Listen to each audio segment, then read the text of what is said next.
दो शख्स सुबह के वक्त खाना खाने के लिए बैठे थे। एक के पास 5 रोटियां जबकि दूसरे के पास 3 रोटियां थी। इतने में उधर से एक शख्स गुजरा। इन दोनों ने इसको भी अपने साथ बिठा लिया और तीनों ने 8 रोटियां मिलकर खा ली। तीसरे शख्स ने जाते हुए 8 दरम इन दोनों को दिए और कहा, मैंने तुम्हारे साथ जो खाना खाया है ये इसकी कीमत है, अब तुम आपस में तकसीम कर लो। अब इन दोनों में तकसीम पर झगड़ा हुआ। 5 रोटियों वाले शख्स ने कहा, मैं 5 दरम लूँगा, क्यों ना कि मेरी रोटियां 5 थी और तुम 3 दरम लो क्योंकि तुम्हारी रोटियां 3 थी। दूसरे ने कहा, नहीं, रकम आधी आधी तकसीम होगी। दोनों ये मामला लेकर हज़रत अली रज़ी अल्लाह तआला अन्हा की खिदमत में हाजिर हुए।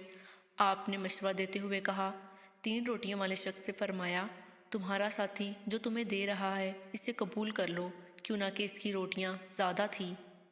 वो कहने लगा, मैं सिर्फ इंसाफ वाली बात को कबूल करूँगा। आपने फरमाया, इंसाफ यही है कि तुम 1 दरम लो और तुम्हारा साथी 7 दरम ले। इसने हैरत से कहा, मेरे साथी ने मुझे 3 दरम देने का कहा है लेकिन मैं राज़ी नहीं हूँ।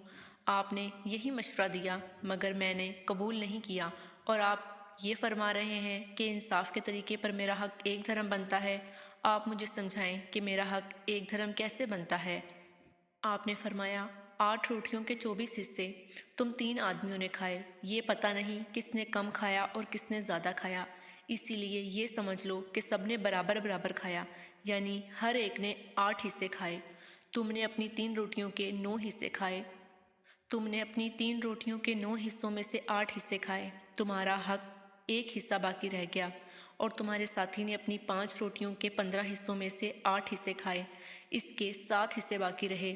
तीसरे शख्स ने तुम्हारी रोटियों में से 1 हिस्सा खाया और तुम्हारे साथी के 7 हिस्से खाए।